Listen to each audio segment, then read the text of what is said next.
Jake Morrison felt his heart beating fast as he looked out the window of his ship. In front of him was the biggest space station he had ever seen. It was bigger than Earth's moon and covered in bright lights that sparkled like diamonds. After 300 years of traveling through space, humans had finally found aliens. The space station belonged to something called the Galactic Council. Jake had learned about them from his computer files. 12 different alien races had built this council 10,000 years ago. They ruled most of the galaxy and kept peace between different worlds. "Captain Hayes to the bridge," Jake spoke into his radio. "You need to see this." Lisa Hayes walked onto the bridge a few minutes later. She was the best captain in the human space fleet. Her brown hair was tied back and her blue eyes were wide as she looked at the alien station. "My God," Lisa whispered. "It's beautiful." The station looked like it was made from crystal and metal mixed together. Parts of it seemed to glow with their own light.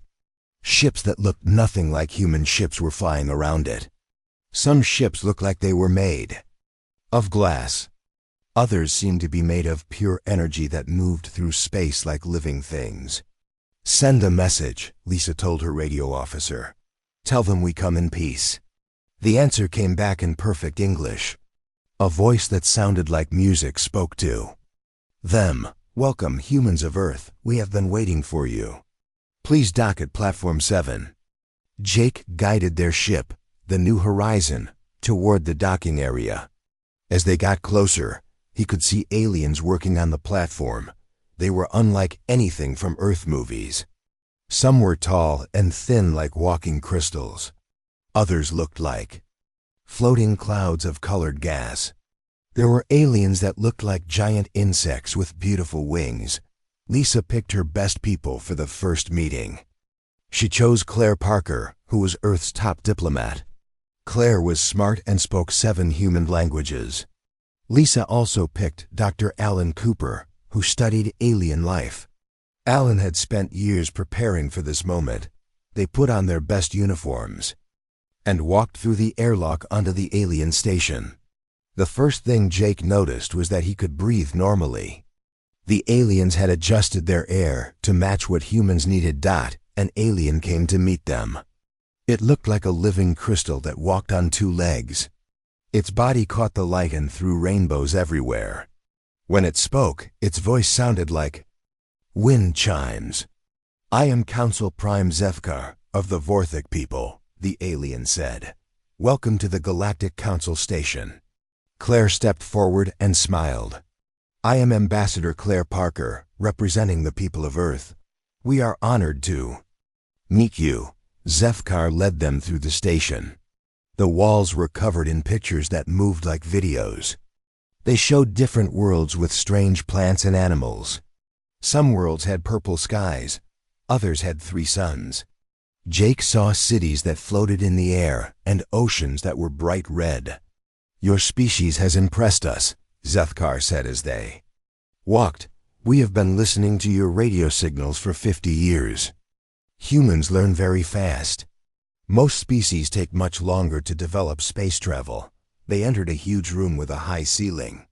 Around a circular table sat representatives from 12 different alien species.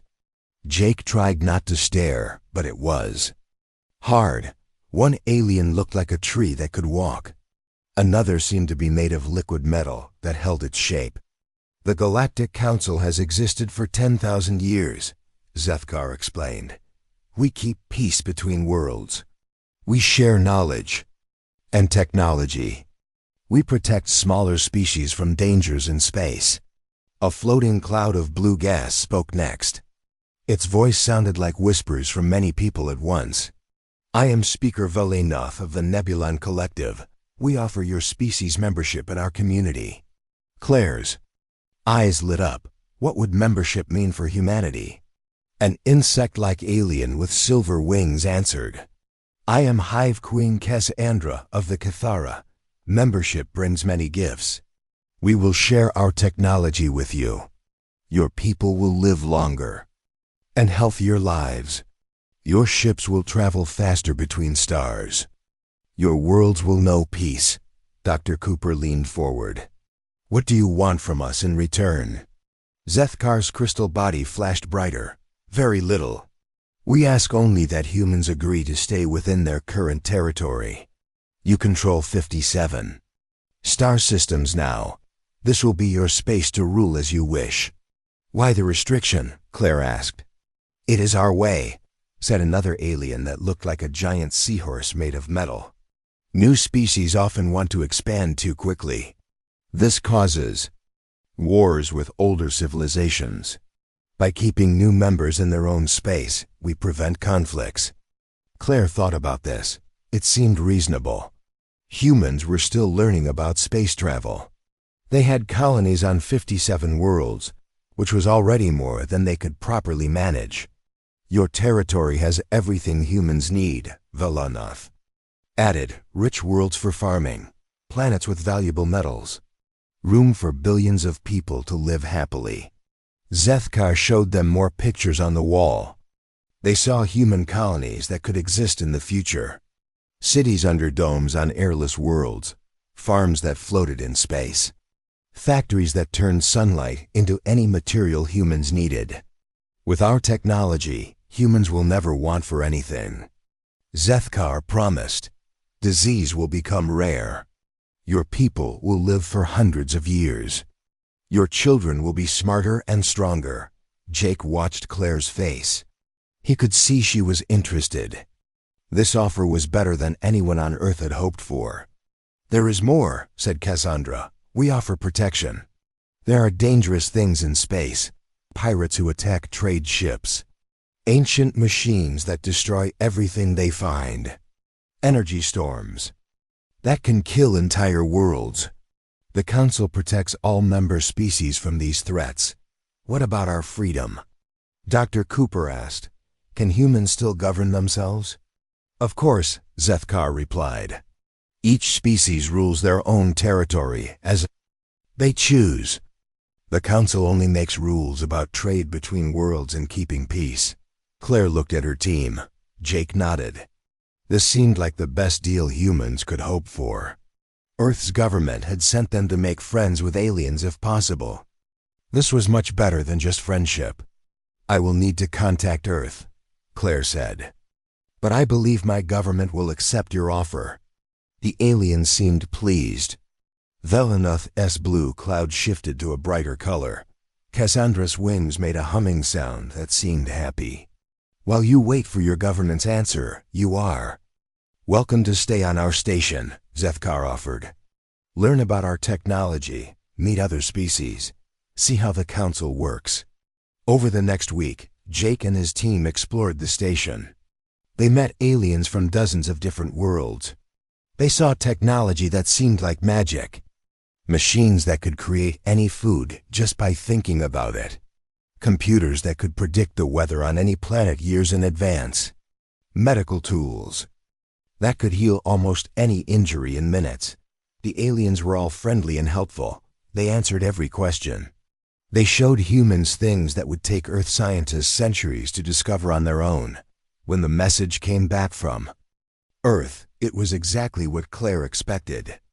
The human government agreed to join the Galactic Council. They would accept the territory limits in exchange for all the benefits offered. The signing ceremony was beautiful. Representatives from all 12 Council species were present. Claire signed the treaty with a pen made from crystal that glowed as she wrote.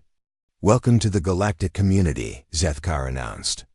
"May this be the beginning of a long and peaceful partnership." Jake felt proud as he watched. Humanity had taken its first step into a larger universe. They were no longer alone among the stars. They had friends now, and protection, and knowledge beyond their wildest dreams. As their ship prepared to return to Earth with the good news, Jake looked back at the Council station one last time. It still amazed him with its beauty and size. Soon, humans would be building things just as wonderful. He had no idea that he had just witnessed humanity's first step into a carefully prepared trap. 5 years had passed since humans joined the Galactic Council. Life was better than anyone on Earth had imagined. Human colonies were growing fast with alien technology. People lived longer and healthier lives. Trade with alien worlds had made Earth richer than ever before. Dr. Alan Cooper worked in the Council's main library on the space station. Every day he studied records from thousands of alien worlds. The Council had given him access to learn about galactic history. Alan loved his job, but lately something had been bothering him. Alan sat in front of a huge computer screen that showed floating words in the air. He was reading about a species called the Xanthari. They had joined the Council 3,000 years ago. The old records described them as brave explorers who loved to travel to new worlds, but the recent records told a different story. The Xanthari now lived quietly on their home worlds. They rarely built new ships. Their population had stopped growing. The records called them stable and peaceful citizens. Alan frowned and searched for more information. He found similar patterns with other species. The Morvain had once been great builders who constructed amazing cities. Now they were simple farmers. The Keldar had been fierce warriors who protected other species from space pirates. Now they worked in factories making basic goods. Every species changes the same way, Alan whispered to himself. They all become quiet and boring after a few hundred years. He decided to look up species that had joined the Council recently. The Therians had become members only 800 years ago. Early records showed they were curious scientists who loved to experiment. Recent records showed they now followed Council rules perfectly and never asked difficult questions. Alan felt cold inside his stomach. Something was very wrong with this pattern. He spent the next week reading everything he could find. The more he learned, the more worried he became. Every single species that joined the Council eventually became passive and obedient. None of them ever expanded beyond their original territory. None of them ever challenged Council decisions. Alan knew he needed help. He remembered Sam Turner, a man who worked with the human diplomatic team. Sam was friendly and asked good questions. But Alan suspected he was more than just a regular diplomat. Alan found Sam in the station's cafeteria eating lunch with some alien traders. Sam was tall with short black hair and sharp green eyes that seemed to notice everything. "Sam, can I talk to you privately?" Alan asked. Sam looked at him carefully. "Sure, Doc, let's take a walk." They walked through the station's garden area. Alien plants from dozens of worlds grew under artificial sunlight. The air smelled like flowers that didn't exist on Earth. "I've been studying Council records," Alan said quietly. "I think something bad is happening to all the member species." Sam stopped walking. "What kind of bad?" Alan explained what he had found. He told Sam about the pattern of species becoming passive and losing their drive to explore or expand. Sam listened without interrupting. "That's interesting," Sam said when Alan finished. "I've noticed some things too."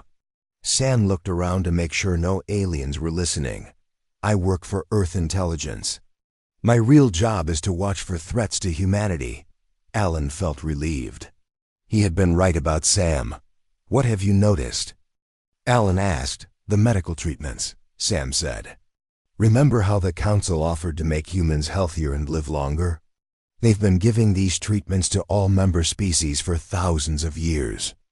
"The treatments work," Alan said. "Humans are living longer now." "Yes, but I've been tracking other changes too," Sam explained. "Birth rates are starting to drop on human worlds. People seem less interested in exploring new planets. Some human colonies have stopped growing." Alan felt sick. "You think the medical treatments are doing more than just making people healthy?" "I think they're changing how humans think and feel," Sam said, "making them more peaceful and less curious. Less likely to cause trouble for the Council." They walked in silence for a while. Finally, Alan asked, "What can we do?" "First, we need proof," Sam said. "Then we need to get a message to Earth without the Council knowing." Over the next month, Sam and Alan worked together in secret. Alan used his access to the library to find more evidence. Sam used his intelligence training to investigate the Council's activities. They discovered that the Council monitored all communications between the station and member worlds. Every message was read and sometimes changed before being sent. The Council had been controlling what information each species received about the galaxy. Sam found evidence that some species had tried to rebel against the Council in the past. These species had suddenly suffered natural disasters or plague outbreaks that killed most of their population. The few survivors became completely obedient to Council rule. Alan made an even more disturbing discovery. In the deepest parts of the library, he found records that were supposed to be secret. These files showed that the Council had been deliberately weakening member species for thousands of years. The medical treatments contained chemicals that changed how brains worked. Over several generations, these chemicals made species less aggressive, less curious, and less likely to question authority. The treatments also made species less fertile, so their populations would stop growing. It's not just control, Alan told Sam. It's genocide. They're slowly killing every species that joins them. Sam's face was grim. And we've been taking these treatments for 5 years. They tried to send a warning message to Earth, but every attempt was blocked.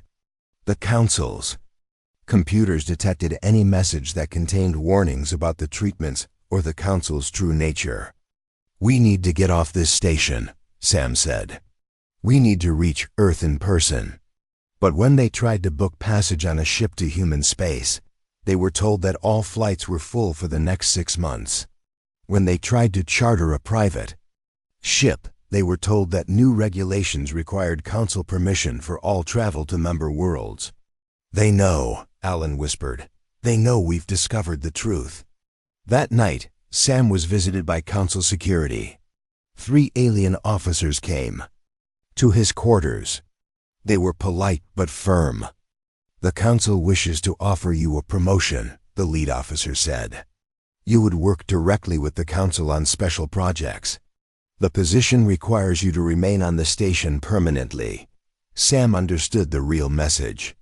He would be kept on the station as a prisoner, but it would look like an honor. I need time to think about it, Sam said. Of course. You have 3 days to decide. After the officers left, Sam and Alan met in the library. They knew they were running out of time. There's something else, Alan said. I found records about species that successfully resisted the Council. A few groups managed to escape Council space and set up hidden colonies. Are any of them still alive? Sam asked. Maybe. The records mention something called the Free Alliance. Species that work together to resist Council control.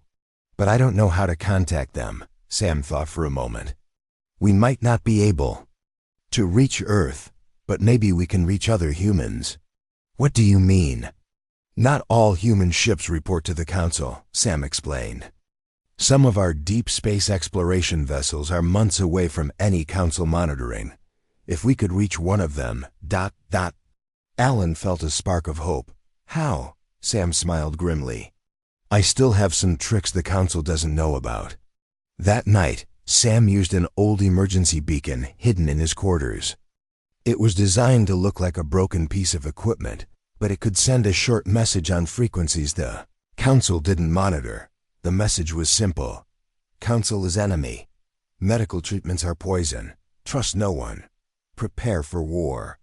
Sam sent the message toward the outer edge of human space, hoping it would reach Captain Danny Walsh on the exploration ship Frontier. Danny was an old friend who wouldn't ignore a warning from Sam. 3 days later, Sam told the Council officers he would accept their promotion.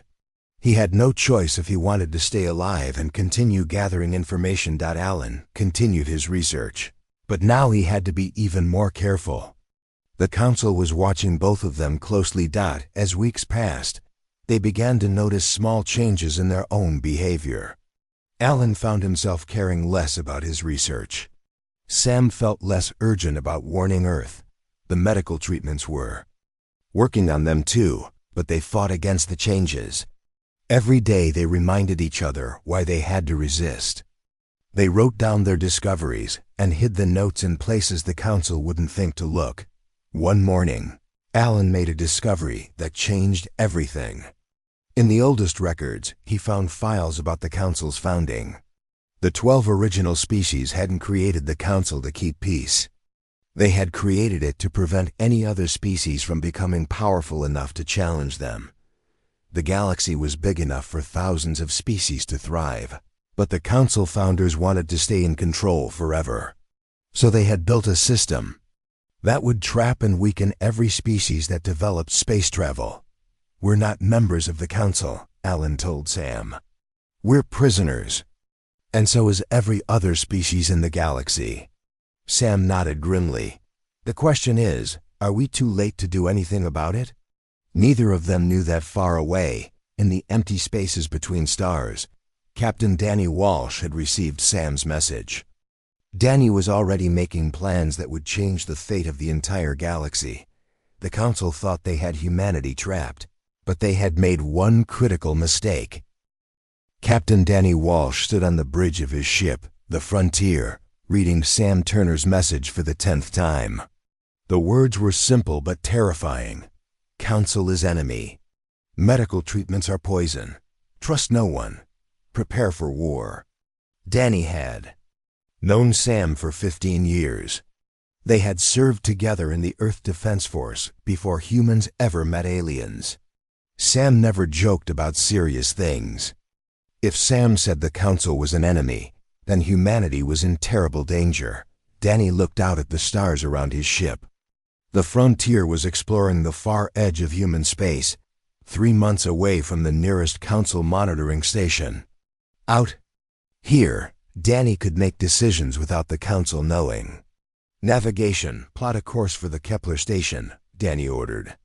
"Sir, that's outside our assigned patrol area," his navigator replied. "I know," Danny said. "Do it anyway." The Kepler station was humanity's most remote outpost.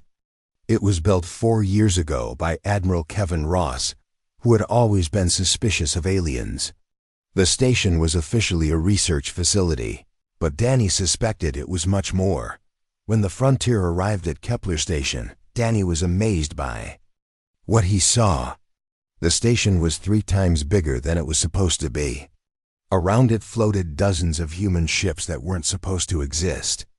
These ships looked different from regular human vessels. They were sleeker and more advanced. Admiral Ross met Danny at the docking bay. Ross was a tall man with gray hair and sharp blue eyes. He had been a war hero during Earth's colonial conflicts, known for his clever tactics and fierce loyalty to humanity. "Captain Walsh," Ross said with a slight smile. "I've been expecting you." "Expecting me, sir?" "We've been monitoring Council communications for 2 years, Ross explained. "We know about Dr. Cooper's research and Agent Turner's investigation.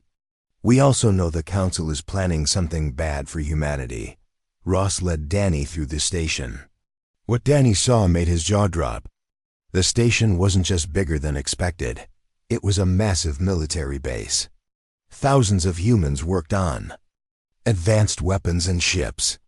Scientists studied alien technology in huge laboratories. "How long has this been going on?" Danny asked. "Since the day we signed the treaty with the Council," Ross replied. "I never trusted them. Something about their offer was too good to be true." They entered a war room filled with star charts and tactical displays. The charts showed the entire galaxy, with hundreds of red dots marking Council worlds and green dots marking human positions.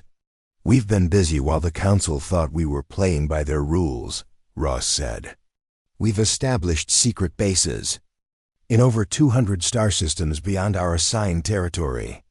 Danny stared at the charts. 200 systems? How is that possible? "The Council's monitoring systems have blind spots," Ross explained. "They focus on the main space lanes and establish trade routes. They don't watch the empty regions on the galaxy's outer edge." Colonel Tim Brooks joined them in the war room. Brooks was a Special Forces officer with scars on his face from battles on distant worlds. He commanded the teams that built the hidden bases. "We've been careful," Brooks said. "Small teams, no large ships, minimal communications. The Council doesn't know we exist." "But why?" Danny asked. "Why did you start this before we even knew the Council was dangerous?" Ross sat down at the table. "Because I studied history. Every time a stronger civilization meets a weaker one, the weaker one gets destroyed or absorbed. The Council might seem friendly, but they're much older and more powerful than us. I couldn't believe they wanted us as equal partners." A woman in a white lab coat entered the room. She was Dr. Rachel Stone, the head of the Secret Research Division. Rachel had been working on the most important project of all, understanding the Council's medical treatments. "Captain Walsh," Rachel said, "we need to show you something." She led them to a medical laboratory. On the tables were samples of the alien medicines that all humans had been taking for 5 years. "These treatments do make people healthier," Rachel explained. "But they also change brain chemistry. Over time, they make people less aggressive, less curious, and less willing to take risks." "They're changing what makes us human," Ross added grimly. Rachel pointed to a chart on the wall. "We've been secretly treating volunteers with a neutralizing agent. It blocks the alien chemicals and reverses their effects." "How many people know about this?" Danny asked. "About 50,000, Brooks replied. "All of them are immune to the Council's control. They're our core resistance force." Danny felt overwhelmed. "What's the plan?" Ross stood up and walked to the star charts. "We're going to liberate the galaxy. Not just humanity, but all the species the Council has enslaved." "That's impossible," Danny said. "The Council has been in power for 10,000 years." "They've been in power because no one knew the truth," Ross corrected. "But we've made contact with other species who've discovered what the Council really is." Brooks activated a communication device. A holographic image appeared in the room. It showed an alien that looked like a large cat walking on 2 legs. The alien had golden fur and bright green eyes. "This is General Kaerthek of the Zephyrian Resistance," Brooks said. "His people joined the Council 5,000 years ago. They used to be great warriors, but the treatments turned them into farmers and craftsmen." The Zephyrian spoke and accented. "English, Captain Walsh, we have been waiting for species like yours. Humans still have the fire that was taken from us. With your help, we can reclaim our strength." The image changed to show another alien. This one looked like a tall, thin humanoid with silver skin and large black eyes. It was General Veltar of the Altarian Liberation Front. "My people were once the greatest explorers in the galaxy," Veltar said. "We had ships that could cross the galaxy in weeks. The Council took that from us. Now we build simple tools and ask no questions." Ross turned to Danny. "We found 17 species with active resistance movements. All of them have been waiting for someone strong enough to lead a real rebellion." "Why us?" Danny asked. "Why? Humans? Because we're the newest members," Rachel explained. "We've only been taking the treatments for 5 years. Most of our population is still mostly unaffected. We still have our natural aggression and curiosity. Also," Brooks added, "humans are natural warriors. We've been fighting wars for thousands of years. Most other species achieved peace on their home worlds before they reached space. We brought our fighting skills with us to the stars." Over the next few days, Danny learned about the full scope of the resistance. Human ships had been secretly traveling to worlds throughout the galaxy. They carried neutralizing agents to cure aliens who had been affected by the Council's treatments. They also carried weapons and communication equipment. The resistance had been growing for 2 years. Every month, more alien species joined the cause. The Altarians provided advanced ship designs. The Zephyrians offered their knowledge of Council military tactics. Other species contributed their own skills and resources. "We're not just building an army," Ross explained. We're building a new civilization. One based on freedom instead of control. Danny met with resistance leaders from different species. He learned that the council had been even more cruel than he had imagined. Some species had been reduced to less than 1% of their original population. Others had been so changed by the treatments that they had forgotten their own history and culture. The council doesn't just want to control other species, General Kyrithek explained. They want to erase them. They want to be the only real intelligences in the galaxy. Dr. Stone showed Danny her most important discovery. She had found a way to reverse the genetic changes caused by the council's treatments. Aliens who had been passive for centuries could regain their natural personalities and abilities. We've tested it on volunteers from different species, she said. It works. We can give them back what the council stole. The implications were staggering. If the resistance could reach enough aliens with the cure, they could turn the council's own subjects against them. How many people do we have? Danny asked. 50,000 humans who are immune to council control, Brooks replied. About 20,000 aliens from various resistance groups. More joining every week. And the council? They have billions of subjects, Ross admitted. But most of those subjects are drugged and passive. Their actual military forces are much smaller. Danny looked at the star charts again. The green dots representing human positions were scattered across the galaxy like seeds waiting to grow. The red dots of council worlds seemed overwhelming, but he knew that most of those worlds were filled with victims, not enemies. When do we start? Danny asked. Ross smiled. We already have. Every day we cure more aliens. Every week we build more ships. Every month we establish new bases. The council doesn't know it yet, but they're already losing this war. A communication alert sounded. The main screen showed a message from one of the hidden bases. The message was simple but exciting. 100 Therian scientists have joined our cause. They're bringing the locations of 12 council weapons facilities. You see, Ross said. Once aliens remember who they used to be, they want to fight back. The council's control is built on lies and drugs. Once we take those away, their empire will collapse. Danny felt a surge of hope. Humanity had walked into a trap, but they had turned it into an opportunity. Council Prime Zethkar stood in the great chamber looking at reports that made no sense. For 10,000 years, council meetings had been boring and predictable. New species joined, accepted their treatments, and slowly became obedient citizens. The pattern never changed. Until now. These readings cannot be correct, Zethkar said to his assistant. The crystal being's body flashed with worried colors. The reports came from deep space monitoring stations throughout the galaxy. They showed energy signatures that matched human ship designs, but the readings came from places where humans were not allowed to go. Counselor Ifmora of the Cathara entered the chamber. Her insect wings buzzed with agitation. Prime Zethkar. We have a serious problem with the human species. What kind of problem? Zethkar asked, though he feared he already knew. Their population growth has not slowed, Ifmora replied. After 5 years of genetic treatments, human birth rates should have dropped by 30%. Instead, they have increased by 12%. Zethkar felt something he had not experienced in centuries: fear.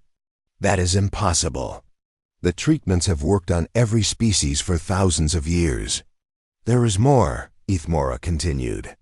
Human colonial expansion should have stopped completely. Instead, our border monitors detect new human settlements being established every month. Speaker Velinoth of the Nebulan Collective floated into the chamber. The blue gas cloud pulsed with dark energy.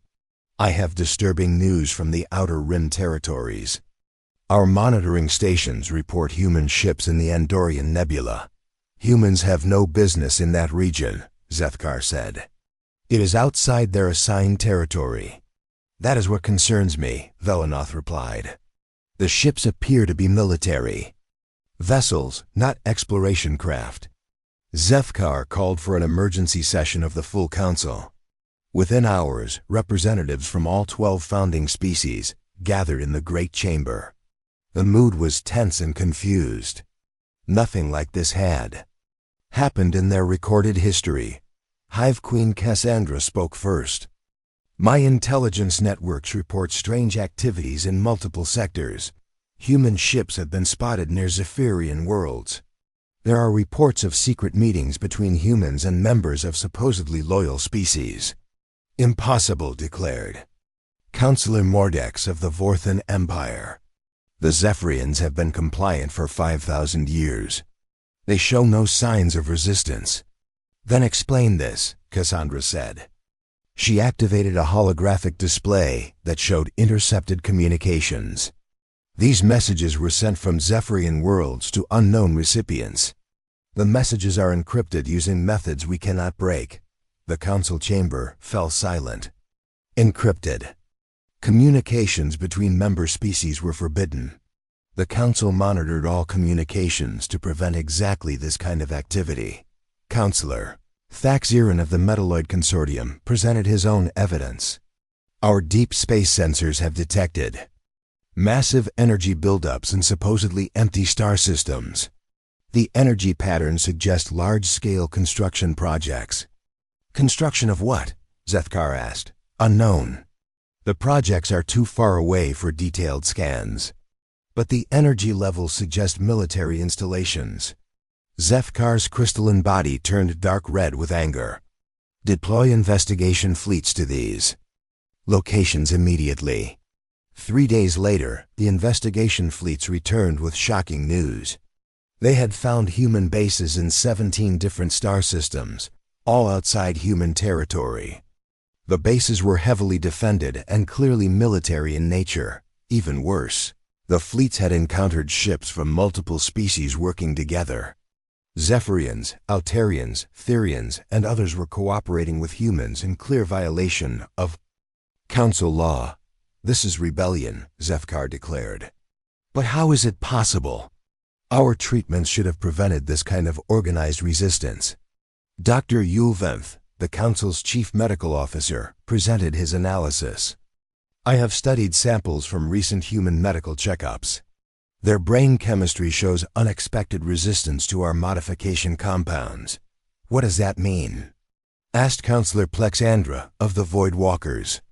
It means the treatments are not working on humans as they should, Dr. Yulventh explained. Some humans appear to be completely immune. Others show only partial effects. The implications were terrifying. If humans could resist the treatments, they could remain aggressive and independent. They could organize resistance movements and recruit other species to their cause. How many humans are immune? Zethkar demanded. Unknown. Possibly thousands, maybe more. Councillor Velenov pulsed with dark energy. We must act immediately. If this resistance spreads, it could threaten our entire system of control. What do you recommend? Zethkar asked. Total quarantine of human space. No ships in or out. Cut off all trade and communication. Let them starve until they surrender. That will not work, Thaxiran objected. They have already established bases outside their territory. A quarantine cannot contain them now. Cassandra's wings buzzed angrily. Then we use the final solution. We eliminate the human species before they can cause more damage. The chamber fell silent again. The council had used genocide only twice in their history, both times against species that had discovered the truth about the treatments. It was their most extreme measure, reserved for threats to their entire system. The humans have clearly infected other species with their resistance, Ithmora said. If we eliminate only humans, the rebellion will continue with other species as leaders. Then we eliminate all rebel species, Zethkar declared. We will cleanse the galaxy of this infection before it spreads further. Over the next week, the council prepared for war. Ancient shipyards that had been dormant for millennia roared back to life. Weapons that had not been used in 3,000 years were brought out of storage. The Council's massive fleets, which had maintained peace through fear for so long, prepared for their first real battle in centuries. But as they prepared, more disturbing reports arrived daily. The rebellion was bigger than anyone had imagined. Human ships had been spotted in over 50 star systems outside their territory. Resistance cells had been discovered on dozens of Council worlds. Most shocking of all, some Council species were beginning to remember their true histories. Zephyrian warriors were reclaiming their military traditions. Altarian scientists were rebuilding their exploration fleets. Therian researchers were developing new technologies without Council approval. How is this happening so quickly? Zefkar demanded during another emergency session. Dr. Yulvanth presented his most disturbing discovery yet. The humans have developed a compound that reverses our genetic modifications. They are using it to cure other species of our treatments. That is impossible, Mordex protested. Our treatments have been refined over thousands of years. No species has ever found a way to reverse them. Yet the evidence is clear, Dr. Yulvanth replied. Brain scans from recovered Zephyrian subjects show complete reversal of modification. Effects: they have regained their original aggressive and curious tendencies. The reality hit the Council like a physical blow. Not only were humans immune to control, but they had found a way to free other species from control as well. The carefully constructed system that had maintained Council power for 10 millennia was collapsing. How many species are affected? Zefkar asked quietly. At least 20 that we know of, Cassandra replied. Possibly more. The rebellion is spreading faster than we can track it. Councillor Velenoth's gaseous form turned dark with rage. This is what happens when we show mercy to primitive species. We should have destroyed humanity the moment they developed faster than light travel. It is too late for regrets, Zefkar said. We must focus on solutions. But even as they planned their military response, the Council faced a terrible realization. Their fleets were designed to maintain order among peaceful, controlled populations. They had not fought a real war in 3,000 years. Their crews were selected for loyalty and obedience, not for combat skill. Meanwhile, humans had spent their entire history fighting wars. They understood tactics, strategy, and the psychology of conflict in ways the Council had forgotten. There is something else, Thaxirine reported grimly. Our intelligence suggests the humans have been studying our military capabilities for years. They know our ship designs, our weapons, and our standard battle formations. How is that possible? Ithmora demanded. They have been observing us while pretending to be loyal citizens. Every cultural exchange, every trade mission, every diplomatic meeting was an opportunity for them to gather intelligence. The truth was becoming clear. While the Council thought they were slowly converting humanity into obedient subjects, humans had been planning a rebellion from the very beginning. They had played the role of grateful new members while secretly preparing for war. We have been outmaneuvered, Zefkar admitted.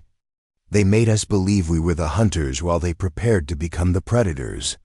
The Council faced a choice that would determine the fate of the galaxy. They could try to negotiate with the rebellion and possibly lose their power forever. Or they could use every weapon at their disposal to destroy the resistance, even if it meant devastating entire star systems. Prepare the fleet, Zefkar ordered.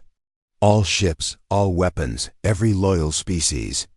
We will crush this rebellion before it can spread further. Admiral Kevin Ross stood on the bridge of his flagship, the Liberty, watching thousands of ships gather in the darkness between stars. Human vessels flew alongside Zephyrian warships, Altarian explorers, and fighters from 20 other species. After years of secret preparation, the Free Alliance was ready for war. All fleets report ready, Admiral, Captain Nicole Green announced from her position at the communications station. Nicole commanded the assault forces that would attack the Council's genetic laboratories. Dr. Stone, what's the status of the cure distribution? Ross asked. Dr. Rachel Stone looked up from her medical console. We have enough neutralizing compound to treat 50 million beings. Our medical teams are in position on 300 Council worlds. Ross nodded grimly. The plan was ambitious and dangerous. They would attack Council strongholds across the galaxy while simultaneously freeing millions of enslaved beings from genetic control. If they succeeded, the Council's empire would collapse overnight. If they failed, every rebel species would face extinction. Admiral, called Colonel Tim Brooks from the tactical station. Council fleets are moving. Massive formations heading toward human space. Let them come, Ross replied. By the time they reach our territory, we'll already be in theirs. On the Council's capital world of Zentara Prime, Council Prime Zethkar watched his ancient fleets prepare for battle. Thousands of crystal ships filled with loyal soldiers moved toward human space. He believed this show of force would crush the rebellion quickly. The human colonies will surrender when they see our armada, Zethkar told his war council. No species has ever resisted our full military might. But Zethkar had made a fatal mistake. He was thinking like a ruler who had kept peace through fear, not like a warrior preparing for actual combat. The Council's tactics had not changed in 3,000 years because they had never needed to change. Meanwhile, Admiral Ross was thinking like a human soldier who had studied every recorded battle in galactic history. He knew the Council's formations, their weapon ranges, and their standard attack patterns. More importantly, he knew how to use their predictability against them. All units, begin Operation Liberation, Ross commanded. Across 50,000 star systems, the war began simultaneously. Human ships that had been hiding in empty space for months suddenly appeared near Council worlds. They moved fast and struck hard at targets the Council had never thought to defend. Captain Nicole Green led the assault on the Council's primary genetic facility on Thylo 7. The massive complex had created the control treatments for 1,000 years. Its destruction would cripple the Council's ability to maintain their empire. Defensive shields down, Nicole's tactical officer reported. Enemy fighters approaching. All ships, attack Formation Delta, Nicole ordered. Remember, we're not just fighting for humanity. We're fighting for every species the Council has enslaved. The battle was fierce but brief. Council forces had superior technology, but human tactics were devastating. While Council ships fought in rigid formations, human ships moved like wolves, hunting in packs. They struck weak points, retreated when overwhelmed, and coordinated attacks in ways the Council had never seen before. On the surface of Thylo 7, Dr. Stone's medical teams fought their way into the genetic laboratories. They found horrors that made even hardened soldiers sick to their stomachs. Alien beings were kept in tanks while their DNA was slowly altered. Children from dozens of species were being raised as test subjects for new control methods. Get everyone out, Dr. Stone ordered her teams, and destroy every piece of research data. This nightmare ends today. As the medical teams freed the prisoners and administered the neutralizing cure, something amazing happened. Aliens who had been passive and obedient for generations suddenly remembered who they really were. Zephyrian warriors roared with rage at what had been done to them. Altarian scientists wept as they recalled the exploration fleets they had once commanded. "Doctor," one of her assistants called out, "you need to see this." Dr. Stone found herself looking at records that showed the true scope of the Council's crimes. Over the past 10,000 years, they had reduced the population of member species by 90%. They had destroyed entire civilizations and erased the histories of countless worlds. "Send this data to all rebel forces," she ordered. "Every being in the galaxy needs to know what the Council has done." The information spread through the rebellion like wildfire. Species that had been hesitating to join the fight now threw themselves into battle with desperate fury. The Council had not just controlled them, they had committed genocide on a galactic scale, on Zentara Prime. Zethkar received reports that filled him with disbelief. His fleets were being defeated not just by superior tactics, but by their own former subjects. Zephyrians who had been peaceful farmers for centuries were now piloting warships with skill that matched their ancient reputation. How is this possible? Zethkar demanded. The genetic modifications cannot be reversed so quickly. The humans have distributed their cure to millions of beings, his intelligence officer reported. Each cured individual becomes a new rebel. Fighter. Then we will destroy them all, Zethkar declared. Activate the planetary destruction weapons. If we cannot control the galaxy, we will cleanse it of all life. But when Zethkar tried to access the Council's ultimate weapons, he discovered another human surprise. The weapons required activation codes from all 12 Council species. 3 of those species had already joined the rebellion after learning the truth about their own manipulation. Impossible, Zethkar whispered. The founding species have been loyal for 10,000 years. Not loyal, corrected Counselor Velenov, whose gaseous form had turned pale with fear. Controlled. We have all been taking modified versions of our own treatments. The humans cured us too. The ultimate irony was revealed. The Council's founders had been drugging themselves for so long that they had forgotten their original personalities. When humans freed them from their own control, they remembered that they had once been explorers and scientists, not conquerors and oppressors. General Paul Adams led the final assault on Zentara Prime itself. His ships surrounded the planet while broadcasting Dr. Stone's evidence to every being in the system.